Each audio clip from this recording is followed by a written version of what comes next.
इस वक्त की बड़ी खबर मैं आपको बता दूं, यूएनएचआरसी से रूस की सदस्यता रद्द हो गई है। यूएनएचआरसी से रूस को सस्पेंड कर दिया गया है।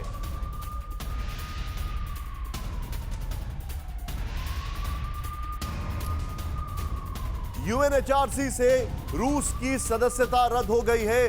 इसके क्या मायने हैं, मेरे सहयोगी आशीष अब से कुछ क्षणों में हमें बताएंगे। लेकिन यह इस वक्त की बड़ी खबर।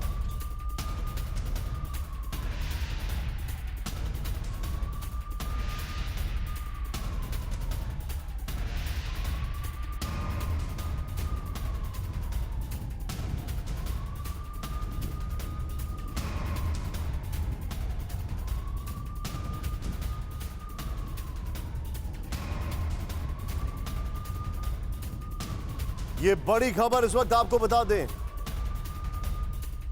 और ये उस सब के बाद है जब रशिया ने यूएन को धमकी तक दे दी थी। रशिया ने यूएन से कहा था या तो आप हमारे साथ हैं या हमारे खिलाफ में हैं।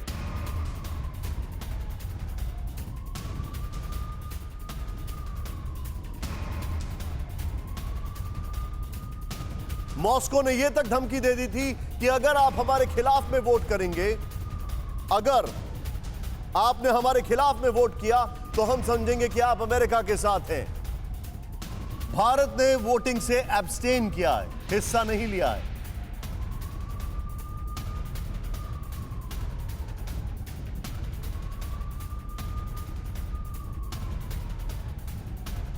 (93) फेवर में, 24 अगेंस्ट में। लेकिन बड़ी खबर यह, 58 एब्सेंटीज हैं। बड़ी खबर यह है कि रशिया ने एक लेटर लिखकर African, Asian, Latin American, Caribbean nation और उनसे कहा था कि आप जो हैं वो इस झगड़े में ना पड़ें।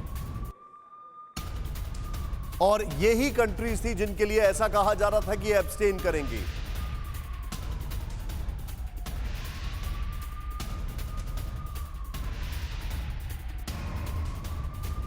आशीष के पास में चलूंगा। आशीष बताइए क्या क्या इंफॉर्मेशन है। इतिहास रच दिया गया है निशांत। जिस तरह से पहले लिबिया एकमात्र ऐसा देश था जिसे यूएनएचआरसी से निकाला गया था। ह्यूमन राइट्स काउंसिल के जो प्रोविजन थे 60/251, अब उसके बाद में रशिया दूसरा ऐसा देश बन गया है जिसे यूएनएचआरसी से सस्पेंड कर दिया गया है, निकाल दिया गया है। और जिस तरह से वोटिंग हुई है, शुरुआत से ही ये पैटर्न दिखना शुरू हो गया था। हालांकि भारत एब्सटेन हुआ और इस तरह से जो नंबर निकलकर सामने आए थे वो जो फेवर किया गया है रेजोल्यूशन के, वो 93 अगेंस्ट 24 और एब्सटेन यानी कि ना इस तरफ ना उस तरफ, वो 58 थे और भारत भी उसमें से एक था। और क्लियर रिजल्ट निकलकर सामने आया है कि रशिया अब United nation human right council से सस्पेंड कर दिया गया है। इसके बहुत दूरगामी परिणाम भी होंगे निशान। बहुत मुश्किल होगा रशिया के लिए। अब तक हमने देखा था कि अंतर्राष्ट्रीय यूएन की जो भी बॉडीज हैं वहां पर रशिया के खिलाफ कोई भी एक्शन नहीं जा पाया था। लेकिन अब पहली बार जब इंडोनेशिया के पास में चेयर थी यूएनएचआरसी की, रशिया को यूएनएचआरसी से परमानेंटली सस्पेंड कर दिया गया है। निशान, आप जो बता रहे हैं, रशिया ये दूसरे साल में था। 3 साल का जो टर्म होता है 47 मेंबर ह्यूमन राइट काउंसिल का। मनीष के पास हूं मैं। मनीष, सुबह तक 50 जो आंकड़ा था वो रात होते होते 98 तक पहुंच गया, बावजूद इसके कि रशिया ने कई कंट्रीज को चिट्ठी लिखी। इसका मतलब क्या है? 93 तक पहुंच गया। देखिए, ये अपने आप में एक बड़ी बात है, खास करके तब जबकि लीबिया की तुलना में रूस संयुक्त राष्ट्र सुरक्षा परिषद का एक अस्थायी सदस्य है। रूस एक सुपर पावर है। इसके बावजूद अगर उसके खिलाफ आज 98 कंट्री खड़े हैं, उसके साथ केवल 24 कंट्री खड़े हैं, और जो 58 कंट्री जिसमें भारत भी शामिल है वो एब्सटेन रह रहा है, तो वैसी स्थिति में साफ तौर पर अगर आप देखें तो रूस के खिलाफ जो गोलबंदी है वो और अधिक सटीक होती जा रही है। और देखिए, इससे पहले जो भी वोटिंग हो रही थी उसमें अगर आप देखेंगे तो एब्सटेन प्लेयर्स की संख्या कम थी, लेकिन अब उसकी तुलना में लगातार संख्या बढ़ रही है। कुल मिलाकर संयुक्त राष्ट्र के 193 देश या दुनिया भर के 193 देश में से 175 देश इस प्रस्ताव में भाग लेने आते हैं। और प्रस्ताव की वोटिंग में यहाँ पर 58 भले ही एब्सटेन रहे, लेकिन रूस के साथ लोग नहीं खड़े हैं। रूस के साथ नहीं खड़े होने का मतलब यह है कि जैसे जैसे समय बीतेगा रूस अलग थलग पड़ता जाएगा। वैसी स्थिति में इसके मायने ये भी है निशांत, जो आपने पूछा कि जो कंट्री आज की तारीख में एब्स्टेन है वो कितने दिन तक रूस के साथ एब्स्टेन रहकर साथ निभा सके, ये भी एक बड़ी बात होगी। निश्चित तौर पर अगर कहें तो रूस के खिलाफ जो दुनिया की गोलबंदी है वो अमेरिका के नेतृत्व में, पश्चिमी देशों के नेतृत्व में और अधिक सशक्त हो रही है। और इसीलिए जो सुबह का आंकड़ा 50 का था या फिर इससे पहले के रिजोल्यूशन में जो आंकड़ा 80 तक पहुंचता था, वो अब तकरीबन 100 के आंकड़े को छू रहा है। और ये अपने आप में एक बड़ी बात है कि आप देखिए कि रूस के खिलाफ वोटिंग में 93 कंट्री सीधे सीधे कहते हैं कि रूस को आप निकाल कर ये फेंकिए। इसका मतलब यह है कि अगर इसी तरह से हालात बनते रहे और बूचा जैसे आरोप लगते रहे तो वो दिन दूर नहीं जब रूस को आप संयुक्त राष्ट्र सुरक्षा परिषद के अस्थायी सदस्य के तौर पर भी हटाने के लिए पूरे दुनिया में एक जनमत बनेगा। तो कह सकते हैं कि रूस फिलहाल परसेप्शन की जो ये लड़ाई है वो बुरी तरह से हार रहा है और एक के बाद एक आशीष, मेरा एक बड़ा सवाल आप जो बता रहे हैं मनीष, मेरा एक बड़ा सवाल आशीष आपसे ये है जी, क्या ये समझा जाए ह्यूमन राइट काउंसिल की अगर बात की जाए जिसके मेंबर्स ईरान, चाइना और क्यूबा जैसे देश भी हैं जी, अगर मैं बात करूं उसमें से रशिया हट गया है तो अगला नंबर किसका होगा? क्या ये भी बहुत मुश्किल होगा असेस करना, या सिर्फ रशिया के खिलाफ ये माहौल बना है, आगे चीजें नहीं जाएंगी? क्योंकि हमें पता है उइगर के साथ क्या हो रहा है, ईरान क्या कर रहा है, क्यूबा के बारे में सब कोई जानते हैं। अब आगे ये कहां तक जाएगा? Is this just the tip of the iceberg? मुश्किल है निशांत, जिस तरह से हमने देखा है कि एक कंप्लीटली इंटरनेशनल पॉलिटिक्स को अगर हम ध्यान में रखें तो कोई और देश इस तरह की लिस्ट में शामिल हो ये बहुत ही मुश्किल है। और इसीलिए शुरुआत में जैसे हमने बताया था कि एकमात्र लिबिया ही एकमात्र ऐसा देश है जो इस तरह के वोटिंग प्रोसीजर से UNHRC से हटाया गया था। कई ऐसे देश हैं, चाहे वो चीन हो, पाकिस्तान हो, ईरान हो, कई ऐसे देश हैं जिन पर ह्यूमन राइट्स वायलेशन के आरोप लगते रहे हैं, प्रूफ भी मिला है। इंटरनेशनल कोर्ट ऑफ जस्टिस में, इंटरनेशनल क्रिमिनल कोर्ट में भी उनके खिलाफ काफी ज्यादा प्रूफ हुआ है। लेकिन UNHRC में जब वोटिंग की बात आती है तो कई देश अपने अपने हित के हिसाब से वोट करते हैं और इसीलिए बहुत ही मुश्किल होता है कभी भी किसी भी देश को UNHRC से निकाल पाना। और इसीलिए इतिहास में, UNHRC के इतिहास में रशिया दूसरा ऐसा देश बना है जिसे लिबिया के बाद UNHRC से निकाला गया है। तो ये कहना कि शायद कुछ और देश भी इस तरह की लिस्ट में शामिल होंगे ये बहुत ही मुश्किल है और ऐसा अमूमन हुआ नहीं है और आगे भी होने के चांसेस बहुत कम है। एक गैल्वनाइजिंग फोर्स अमेरिका की तरफ से, EU की तरफ से रशिया के खिलाफ बना और वो UNHRC में इस वोटिंग में दिखाई दिया। लेकिन इसमें भी अगर आप देखें तो एब्स्टेन की संख्या काफी ज्यादा थी। हालांकि जब हम वोटिंग की बात करें 93 और एब्स्टेन प्लस अगेंस्ट, ये नंबर्स काफी ज्यादा हैं। तो इसी से अंदाजा लगाया जा सकता है कि कोई और देश तीसरा बनेगा इस लिस्ट में, ये बहुत ही मुश्किल है। कम से कम अगले कुछ आने वाले सालों में इस तरह का कुछ भी होता हुआ दिखाई नहीं देता। एक बड़ी बात यह है यहां पर मनीष, अब मैं ये असेसमेंट लेना चाहूंगा।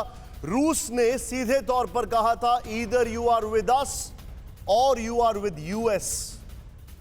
अगर आज जो कुछ भी होता है, अब क्या आप देखते हैं दुनिया को डिवाइड होते हुए दो ब्लॉक्स में? और मैं जानना चाहूंगा मनीष, अगर कोई इंफॉर्मेशन है मनीष, आशीष के पास, चाइना का क्या रोल था आज?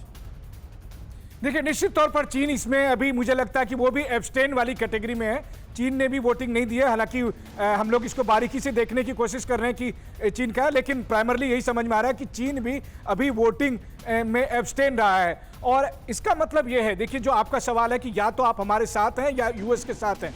रूस अगर ऐसा कर रहा है तो ये केवल अब रूस नहीं कर रहा, पश्चिमी देश और अमेरिका भी यही कह रहा है। बस कुछ ही देश ऐसे बचे हुए हैं जिनको इतनी इजाजत है कि वो दोनों देशों के बीच में बचा रहे। और सौभाग्य से भारत उन देशों में से है, क्योंकि आपने देखा कि लगातार अमेरिका की तरफ से भी ये बयान आते हैं कि भारत की अपने नेशनल इंटरेस्ट है और हम उनकी पोजीशन को समझते हैं। लेकिन कितने दिन तक ये रह पाएगा? क्योंकि देखिए दुनिया का अगर 100 मुल्क या 100 से ज्यादा मुल्क किसी एक देश के खिलाफ है, आशीष की बात बिल्कुल सही है कि ऐसा कब हुआ है? ऐसा लीबिया जैसे कंट्री के साथ हुआ है। और ऐसा नहीं है कि ह्यूमन राइट के मामले में रूस ने जो किया वो बहुत ही अमानवीय था और बाकी सब लोग ह्यूमन राइट का पालन करते हैं, चाहे वो इराक हो, सीरिया हो, उत्तर कोरिया हो, दुनिया के तमाम ऐसे मुल्क हैं। बहुत बार तो आप कहेंगे कि अमेरिका ने जो किया उसके लिए भी आप क्या कहेंगे, जब अमेरिका का 9/11 के बाद जो होता था। लेकिन फिर बात वही बात है कि अमेरिका या पश्चिमी देशों का आप कहें कि उन्होंने संयुक्त राष्ट्र के एक मंच का इस्तेमाल किया। मसला यह नहीं है कि UNHRC से रूस को निकाला गया, मसला यह है कि UN के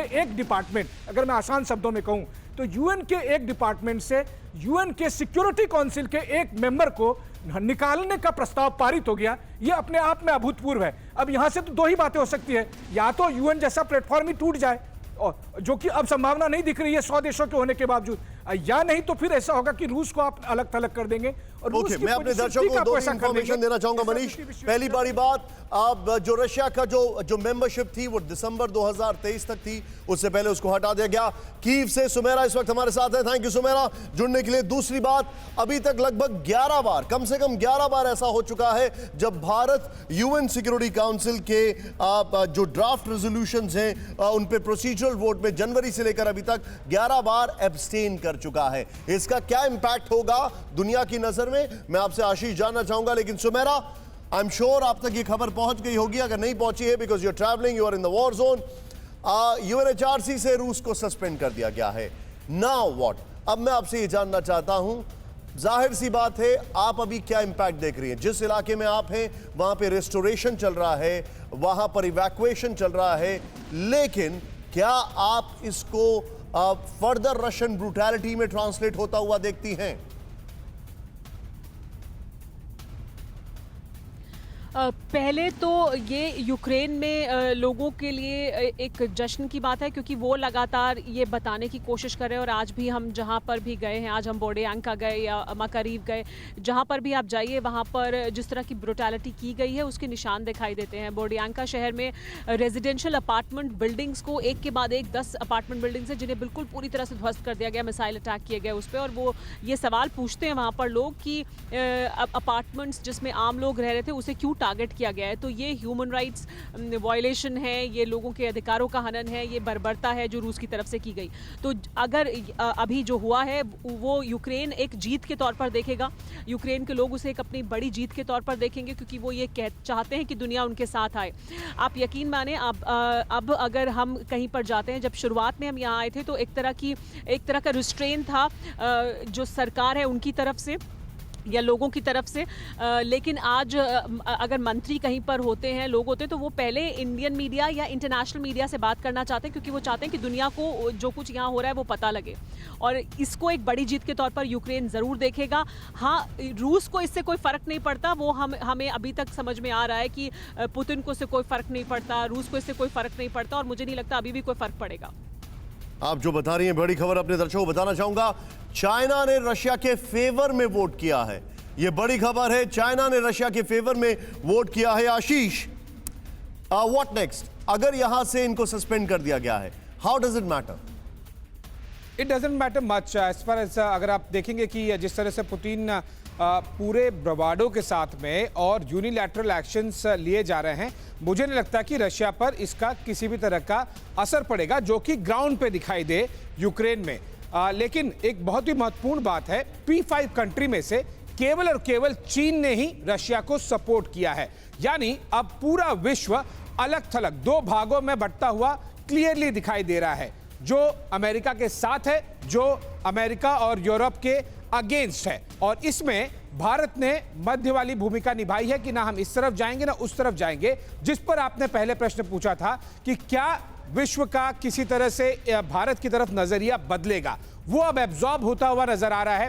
1.5 महीने पहले अगर आप किसी से पूछते तो भारत के रवैयों को लेकर कोई भी पश्चिमी देश, चाहे वो अमेरिका से हो, यूके से हो या फिर यूरोप से हो, वो भारत के नजरिए को लेकर, भारत के स्टैंड को लेकर नाराज था। लेकिन अब लगभग 1 महीने से लोगों में ये समझ आ गई है और अब अमेरिका को छोड़ के भारत के रुख को लेकर कोई भी देश नाराज नहीं है। सबने पब्लिकली ये भी स्टेटमेंट दिया है कि भारत की जरूरतों के हिसाब से, अपने हित के हिसाब से उनका स्टैंड समझा जा सकता है। लेकिन coming back to the main thing that you asked कि क्या अब पुतिन पर, रशिया पर यूनाइटेड नेशन की किसी भी बॉडी में इसका असर दिखाई देगा यूएनएचआरसी से?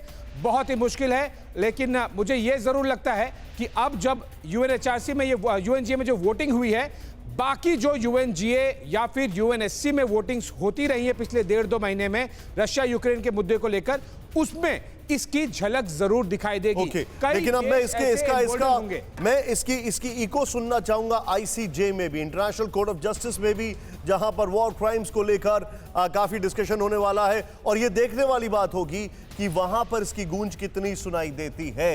क्योंकि उसकी पहली मीटिंग में रशिया आया तक नहीं था। आप सभी का बहुत बहुत शुक्रिया। परवाह देश की, सोमवार से शुक्रवार रात 10 बजे TV9 भारतवर्ष पर।